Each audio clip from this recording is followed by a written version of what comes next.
ఇదివరకు AIADMK అధినేత్రి జయలలితని target చేయడానికి అవినీతి ఆరోపణలు చేసేది డీఎంకే.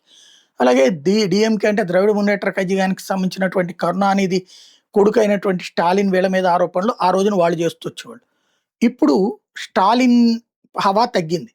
అందుకని స్టాలిన్ వాళ్ళ నాన్న పేరు చెప్పుకుని తిరుగుతున్నాడు. కరుణానిధి గొప్పోడు, కరుణానిధి నన్ను పెట్టాడు, కరుణానిధి గొప్పోడు, కరుణానిధి న్యూస్. ఇక్కడ గనక ఎన్టీఆర్ పేరు చెప్పుకున్నట్లయితే ఉంటుందో అక్కడ అదే జరుగుతుంది. అయితే కరుణానిధికి 1915వ సంవత్సరంలో ఆయన ఆస్తి రూ. 100.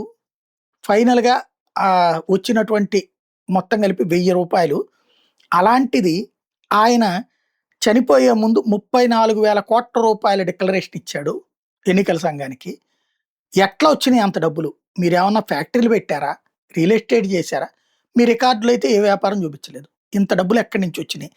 ఇది మాజీ ఐజీ పొన్ను మాణిక్వల్ అయ్య చేసినటువంటి కామెంట్స్ ఇప్పుడు సంచలనం సృష్టిస్తున్నాయి.